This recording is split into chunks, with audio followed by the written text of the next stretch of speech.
वहां तक पहुंचे कभी। 25 मिनट में इस गीत को सुनिएगा। और संजोग से रामायण का यह वह भाग है जो अछूता रह गया, जिसको कभी किसी ने छुआ नहीं। इस गीत का आनंद लीजिएगा। लड़ाई का मैदान समाप्त हो गया,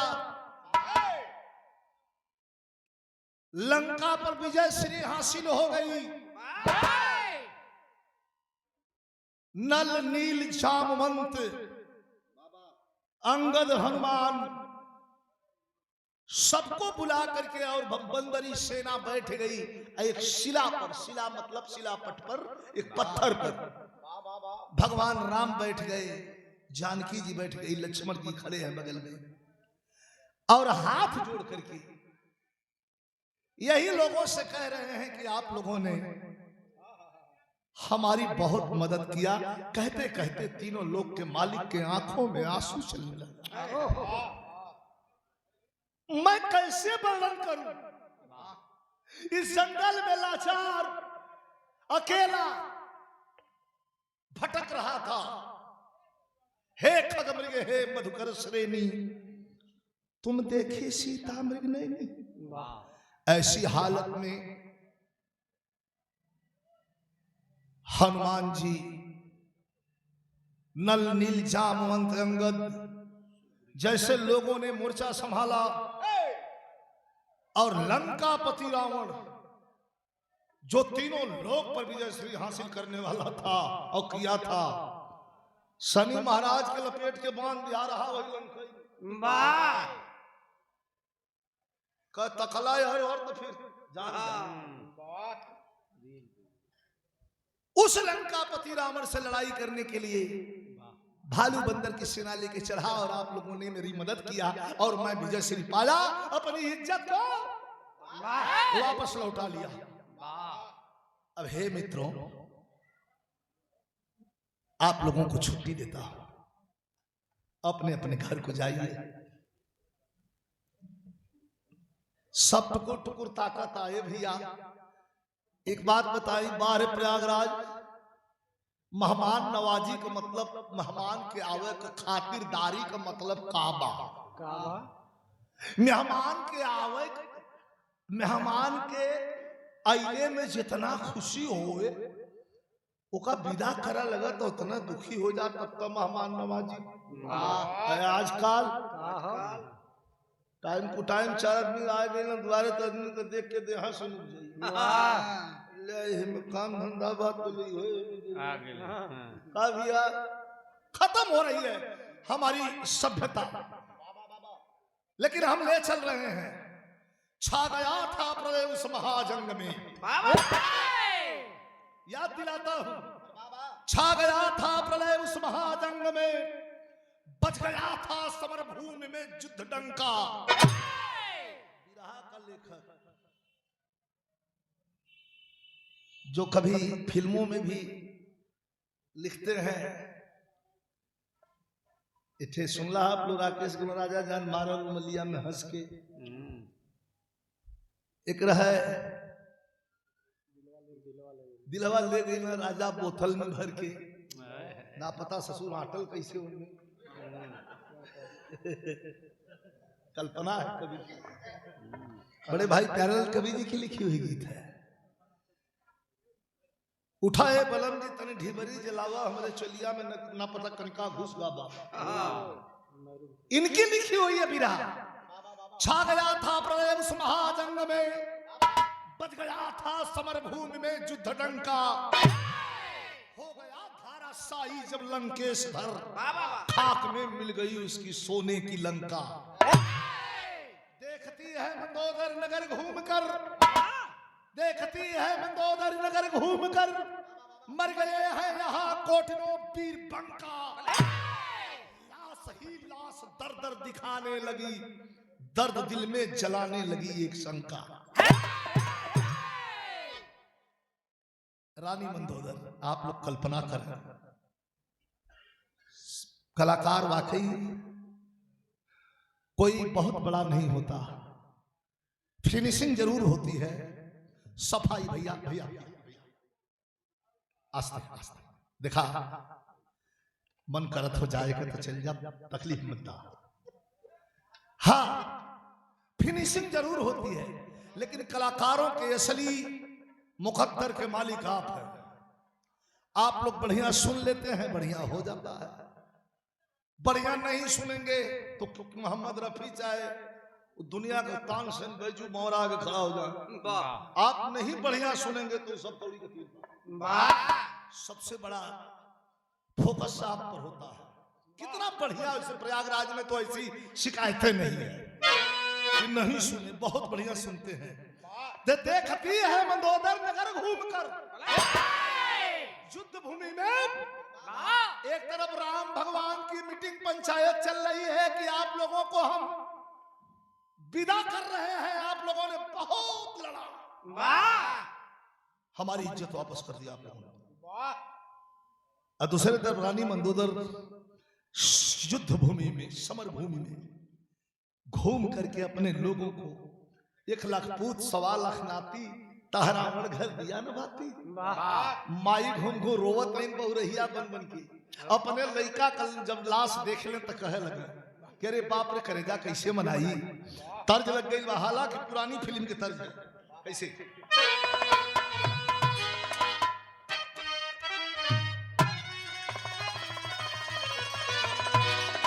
गीत बाकी अगर तेरी के अगर तेरी मुहब्बत का सहारा मिल गया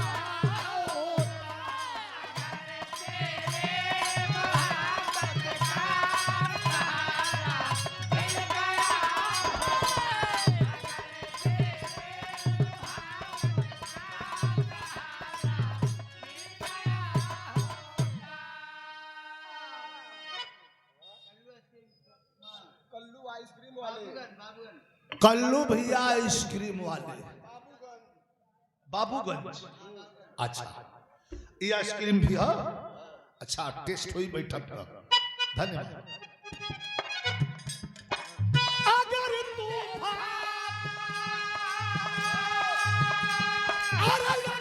तूफान नहीं आता किनारा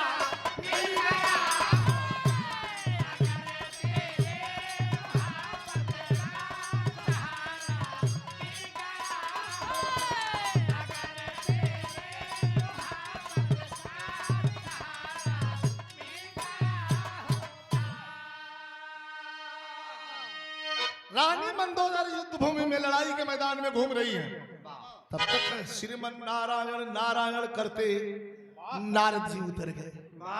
अरे रानी क्यों घूम रही हो?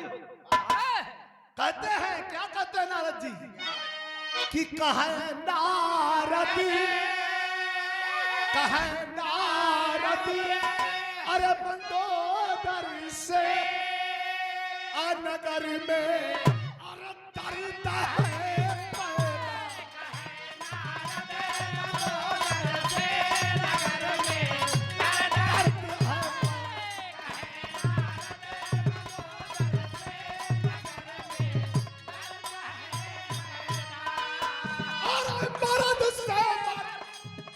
देखा कैसे गरम करत है नारद जी। अरे मर्द से मर्द लड़ता है, अरे मर्द से मर्द अरे लड़ता है, मर्द से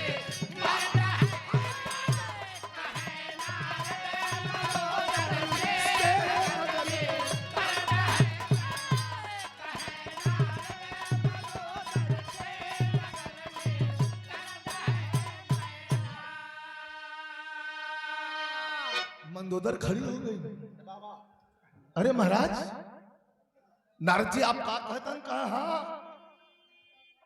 कहा नारद मंदोदर से नगर में दर्द है पैदा, मर्द से मर्द लड़ता है, मर्द से मर्द है पैदा। मंदोदर रानी कहा है? रावण के दुल्हन कि हमारे समझ में कुछ आवत नहीं बा, आप का कहत हैं? कहा बतावत है? खुशी परिपूर्ण है अरमान केवल बाकी है।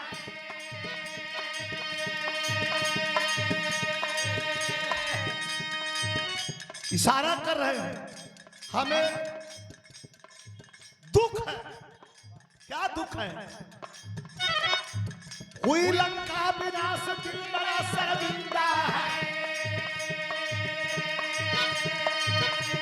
नारद मंदोदर हो की बड़ी निंदा है। अरे महाराज हमार पूरा परिवार जब खत्म हो गया ते में निंदा हो चाहे कुछ का ना ना ना ना ना ना यह तो बात बा।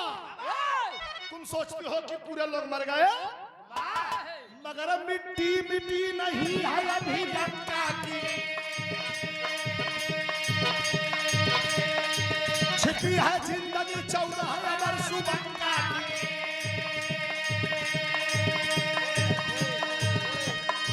तुम सोच रही हो कि पूरे लंका के वीर मार दिए गए। हम तो यह सोचते ही आप लोग ध्यान अपने हृदय छोड़े। हम तो यह सोचते ही ना ना ना ना बताते हैं नारद रे पागल मगर मिट्टी मिट्टी नहीं है अभी लंका की। मगर मिट्टी मिट्टी नहीं है अभी लंका की। छिपी है जिंदगी 14 वर्ष लंका की। एक मिनट का कहते हैं का 14 अमर नौजवान तुम्हारे लंका की धरती पर आज भी जीवित हैं और जब तुम्हारा आदेश पा जाएंगे तो यह ब्रह्मांड इन्होंने कोई नहीं रोक सकता। नारद जी का टारगेट क्या रहा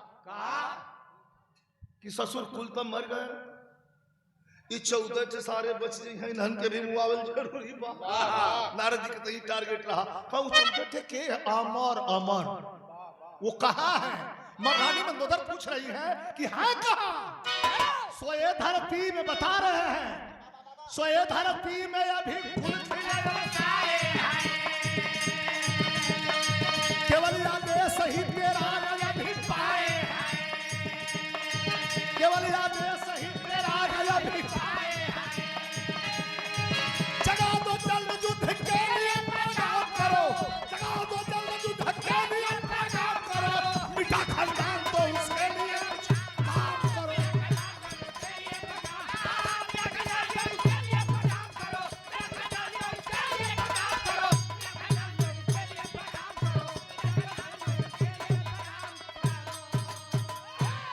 सोए धरती में अभी गुल खिले अलसाए। केवल आदेश ही तेरा न अभी पाए हैं। जगा दो जल्द युद्ध के लिए पैगाम करो। तुम्हारी गलतफहमी है। 14 अमर नौजवान इस लंका के धरती पर बचे हुए हैं। करे महाराज का झूठ साच बोलता कहा 14 अमर नौजवान बचे हैं। लिया करके पकड़ करके मंदोदर रानी को ले जाते हैं और एक छोटी पहाड़ी के पास कहते हैं कि रानी इसी पहाड़ी में वो 14 सोए हुए हैं। श्राप ब्रह्मा जी का श्राप है कि जिस दिन लंका फतह होगी सारे लोग मार दिए जाएंगे। तुम 14 अमर नौजवानों को आवाज दिया जाएगा खड़े हो जाओगे और लड़ाई लड़ोगे। 14 अमर बड़ी बात है। रानी मंदोदर के लेके और नारद जी पहुंच गए पहाड़ी के लगे। नारद जी कहा एक मिनट पहले हमका यहाँ से सरक जाएगा। हमका यहाँ से निकल जाएगा। एक बाद तू जगह रानी मंदोदर वहीं खड़ी होकर के और रोती है। पहाड़ी में सोए हुए 14 अमर नौजवानों को जगाती है कि मैं नहीं जानता वीर सॉरी मैं नहीं जानती वीर कि तुम कौन हो। ये भी नहीं जानती कि तुम किसके पुत्र हो। लेकिन इतना जरूर जानती हूं कि लंका के धरती पर अगर तुम सोए हो तो ये खून लंका का है। मेरा दुख सुन लो। कैसे जगा रही है रानी मंदोदर।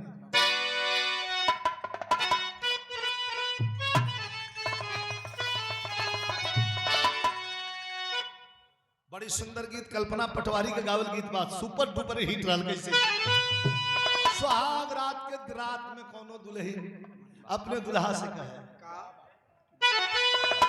का कि ऐसे जानी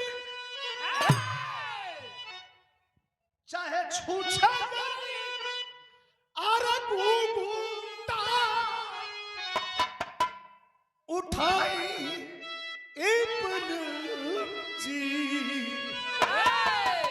अरे दई द कुछ चीना मुँह दे खाइए बलराम जी। थोड़ा रास्ता छोड़ दल जा आप लोग तमाम जगह यार हो जाए और अंदर हो जाए।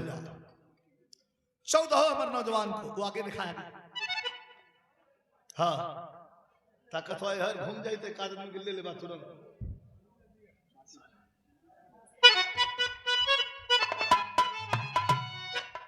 जगाती है रानी मंदोदर कि है बीर कहा कि माटी भाई अरे माटी भाई यह सोनवा के नगरिया जागा पिरवा हो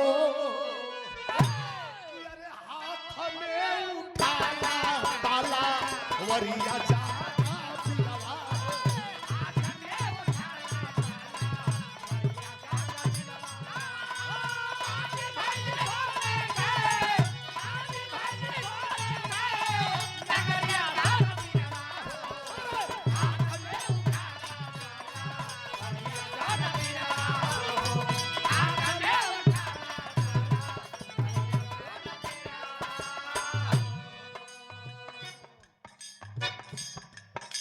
चौदह नौजवान जब सुनलन तो का कही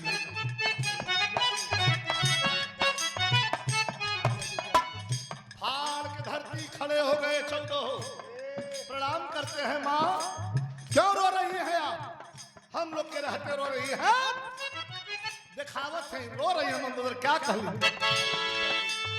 कि अरे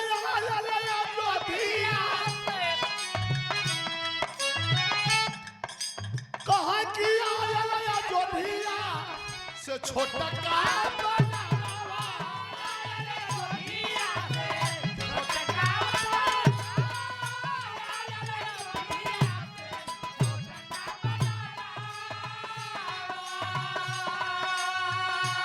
अमर नौजवान से रानी मंदोदर कह रही है कि अयोध्या से इतना बड़ा बंदर आया है इतना बड़ा बंदर कहा जब मन हो तब ओकर आकार बड़ा हो जाए छोटा हो जाए सूक्ष्म रूप भी बना ले और विशाल पहाड़ का भी रूप धारण कर ले कब बंदर का कैला जो दिया से छोटा का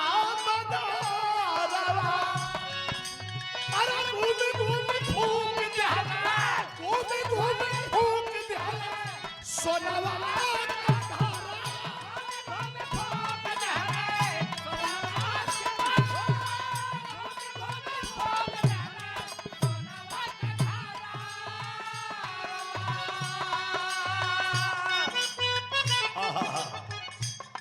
आयल अयोध्या से छोटका बंदरवा घूम घूम फूक दल सोनवा का घरवा। 14 जवान जब सुनलन अमर 14 कि लाला भाई ने 14 लाला भाई ने 14 नजरिया जागा पिरवा हो अरे हाथ में उठाना तला वरिया जागा बीरवा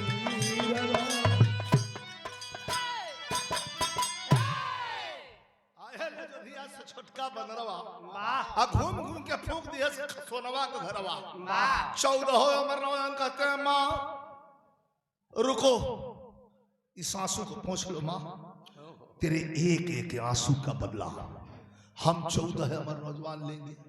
ये बचवा कैसे कहां वस्तु देखत रहा पत्र लिख करके और रामादल में तैयारी होता ये भैया तू जा जाए भैया तू जा, सब बड़ा मेहनत किया भैया, लेकिन तब तक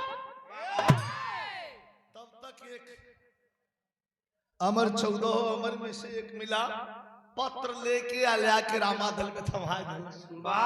भगवान जब पत्र पढ़ने लगते हैं पत्थर के शिला पर, शिला पर बैठे हुए, पत्थर पर बैठे हुए पढ़ते हैं, पूरे भालू बंदर की सेना बैठी हुई है, सबके सामने जब पढ़ने लगते हैं तो पढ़ के एक मन में शंका हो रही, रे खोज के सबके मार दिया, ये के बचा बा टेरी का लाइन है मास्टर, क्या सोच रहे हैं भगवान।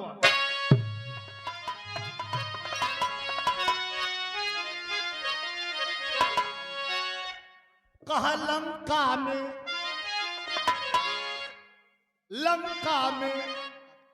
बंका कौन रह गया, भगवान सोच रहे हैं कि लंका में बंका कौन रह गया, कैसे कौन मिटाए राम के दिल की शंका, लंका में बंका।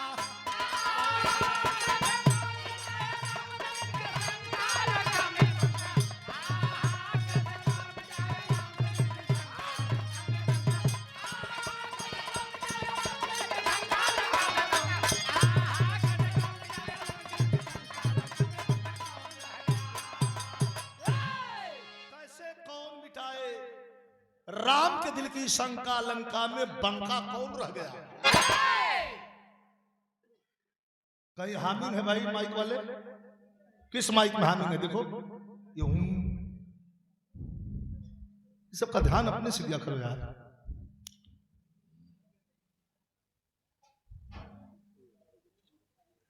आदरणीय हमारे भैया श्री पप्पू यादव जी बिरभानपुर से, भैया के द्वारा ये पुरस्कार देके सम्मान बढ़ाया गया, बहुत बहुत प्रणाम, आप सब भैया के प्रणाम। कवि लिखते हैं, देखा यार कवि का कवि पहले लिखा अब नहीं लिखा, बल भाव परख बल टूट रहे भव पावक तब चित्त जरावे।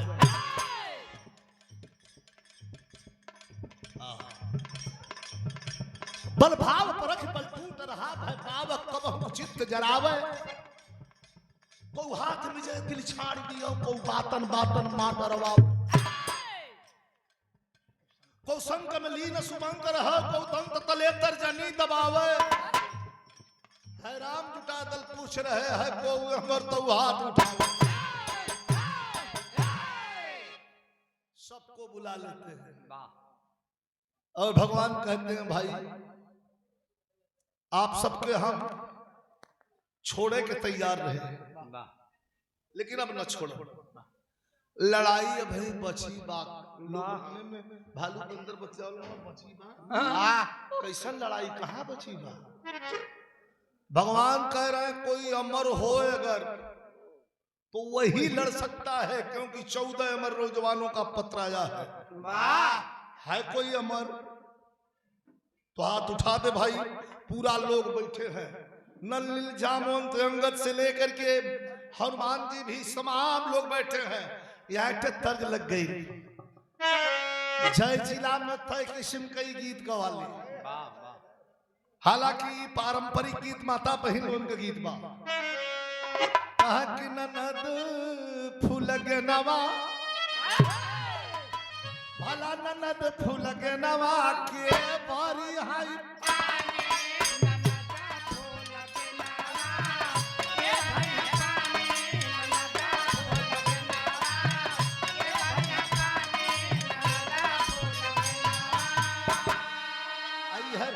चल गई है तो वह तक भैया बदल के गाँव कि हमार कहाँ माना, कहा कि हमार कहाँ माना। अरे राजा जी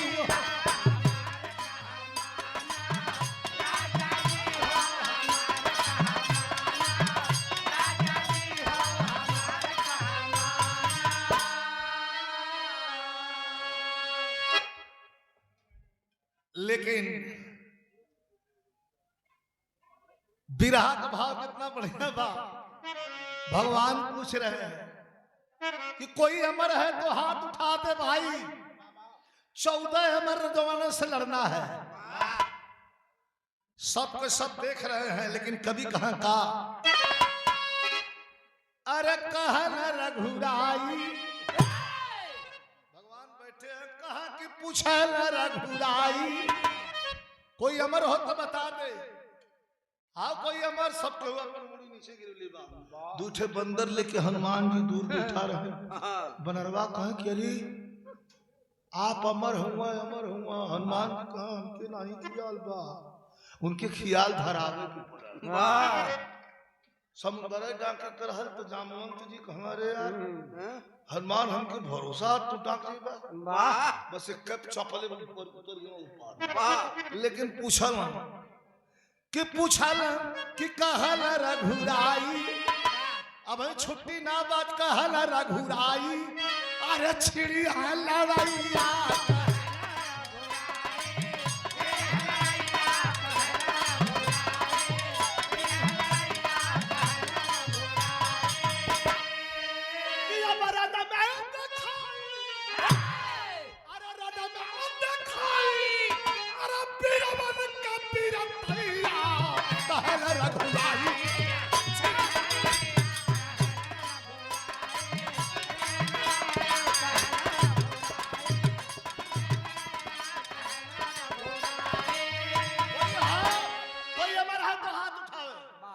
हनुमान आधा थवा उठाव।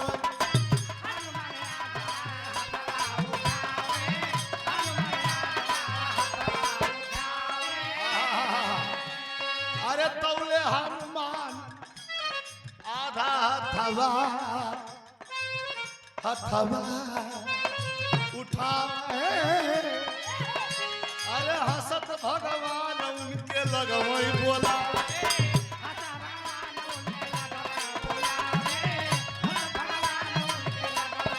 हनुमान काहे आधा हाथ उठावता यहाँ काहे बदे आधा हाथ देहला उठाई। अरे काहे बदे देहला उठाई बोलावे रघुराई।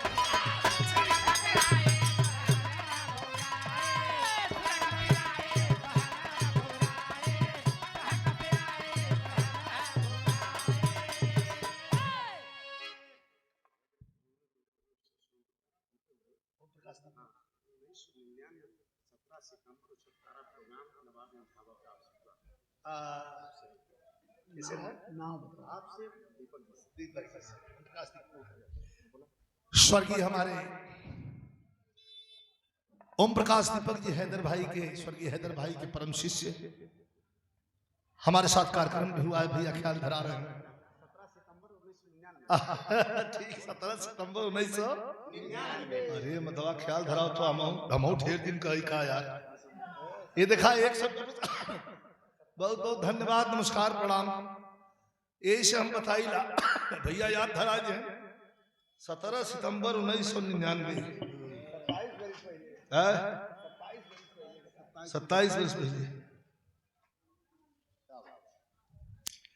कहा हनुमान जी कहा भैया ये आधा हथवा काहे उठाया है। हनुमान जी कहा का बताई प्रभु बता दे कहा कि लगल छल्ला बेटा बाबा बता दे प्रभु कहा बतावा। यही बदे आधा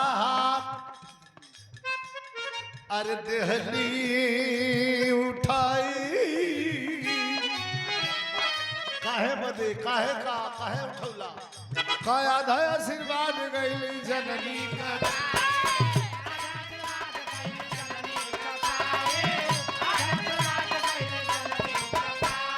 अरे सुन के बचनिया सारा घुराई, सुन के बचनिया सारा घुराई बोला मेरा घुराई।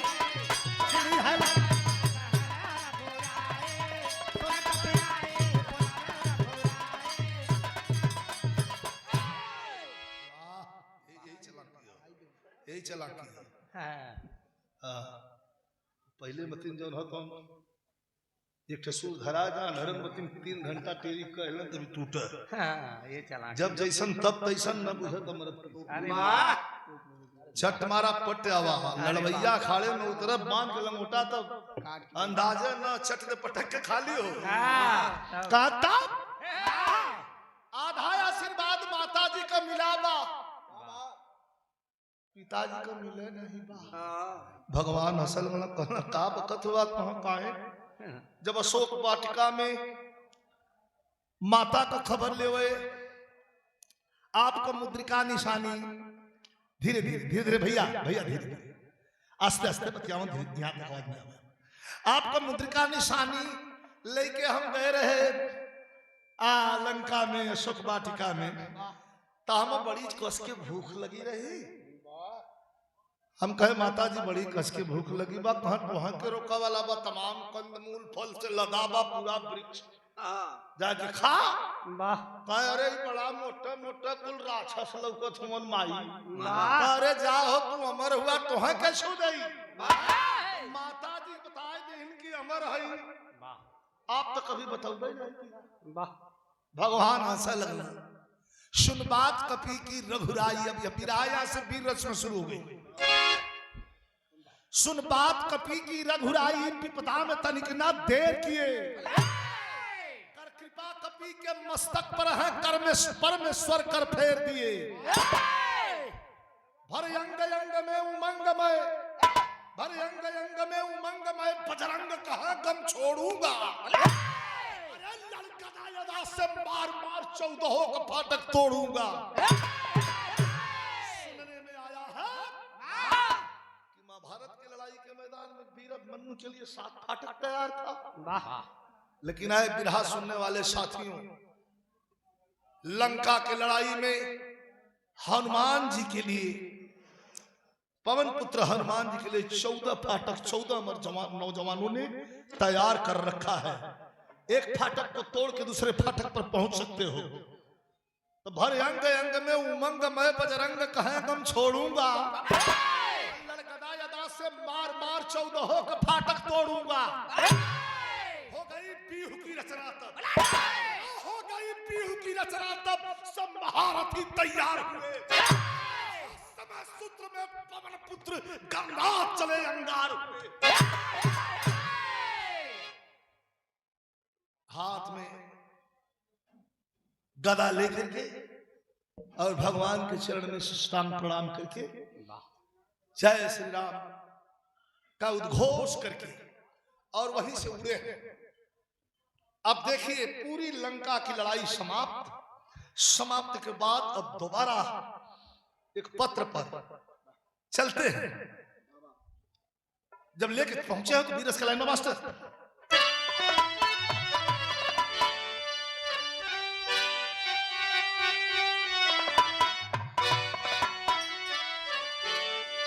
अरे थाम गदा को पवन पुत्र ललकारा वारा न्यारा बा अरे थाम गदा को पवन पुत्र ललकारा वारा न्यारा बा आ सबसे पहले महारथी को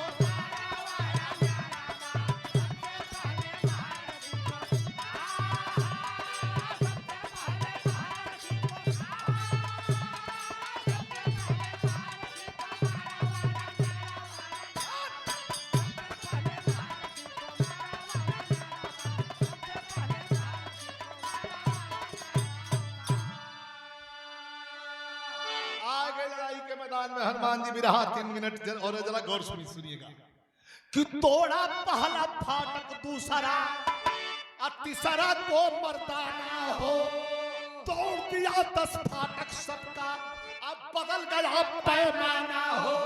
अरे पहाड़ के ऊपर अब बरसे बाण चहारा वारा न्यारा बा लेकिन गदा के आगे चला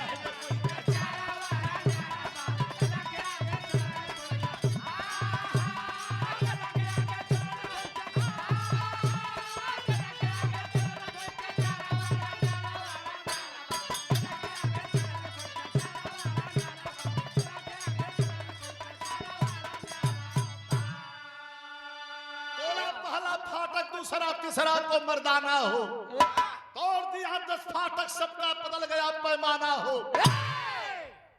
बाण के ऊपर बरसे बाण जहारा वारा नारा बा, गदा के आगे चले न कोई कचारा वारा। एक फाटक 2 फाटक 14 फाटक तोड़ के जब भीतर चले हनुमान जी जय श्री राम का नाम लेते हुए, 14 है हमारे नौजवान एकदम बौखलाहट में है। तो भाव है किसे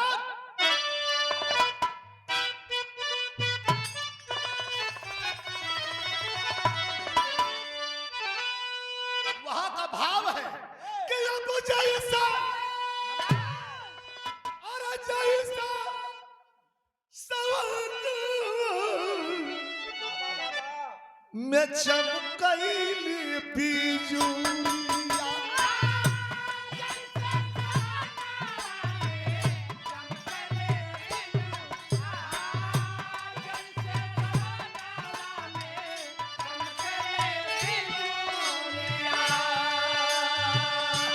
जैसे रनवा में चमके,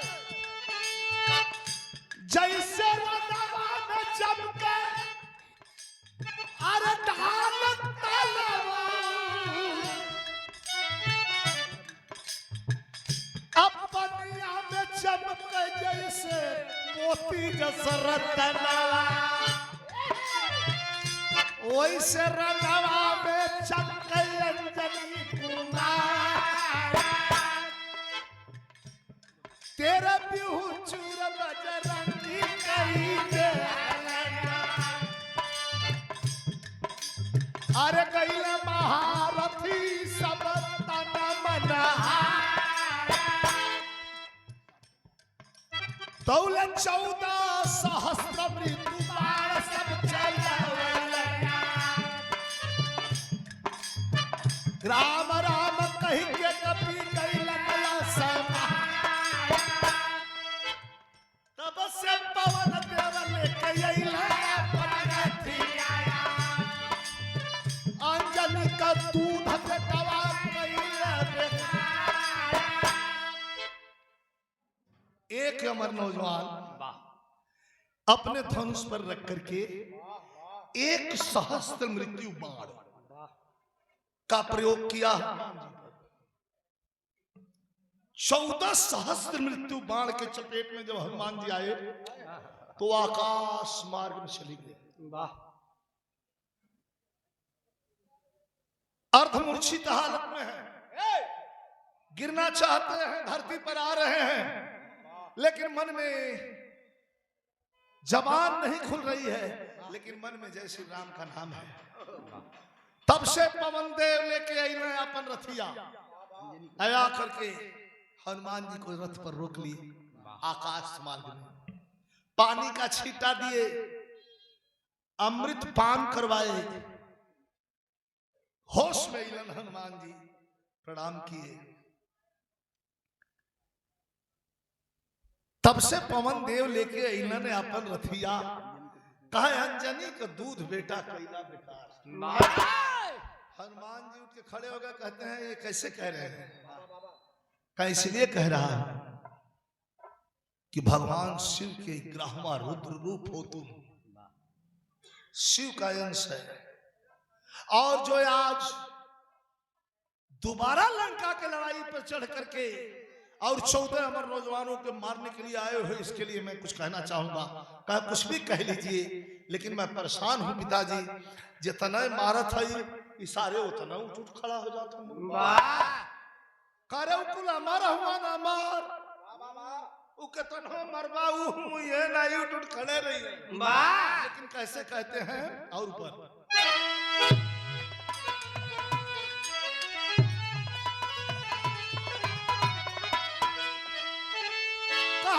शेर के घर में बताते हैं पवन देवता हुई है रथिये पर हनुमान जी के कहा कि शेर के घर में आई है गिदड़ बन के आइला रागारीता आया बता जंग काला जावा तू आके पकड़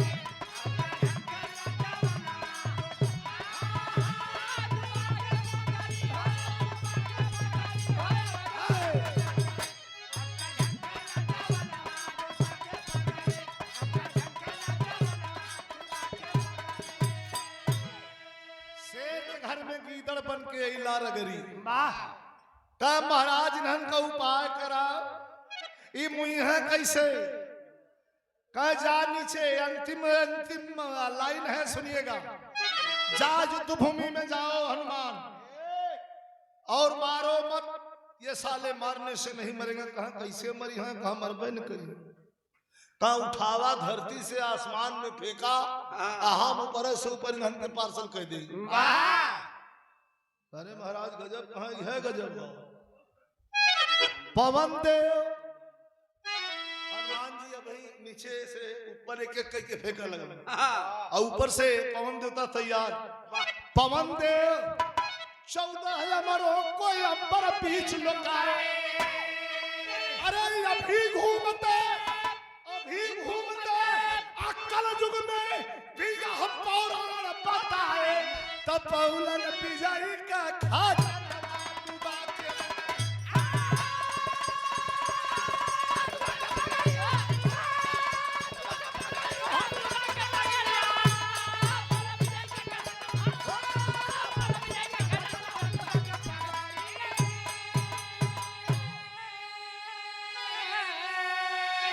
पवन देव 14 अमरों को अंबर बीच लुकाए अभी घूमते कलयुग में भी यह पौराण बताए पौलन विजयी के खजनवा डुबा के पगड़ी तब जाकर के लंका फतेह हुई तो उसके बाद लौटे भगवान क्योंकि ये 14 अमर की लड़ाई न हुई तो लंका की लड़ाई अधूरी रह गई और जब ये 14 अमर की लड़ाई खत्म हुई 14 को जब आकाश मार्ग की तरफ फेंक दिया गया तो लड़ाई संपन्न खत्म हुई भगवान अयोध्या की ओर प्रस्थान किए गुरु बिहारी गुरु गणेश गुरु रामलाल ललकारे बचन कहते कभी चंद्रिका दाव से सब मारे लंका में पंका कौन रह गया विजयी विजयी यार लाल का बदल नगर में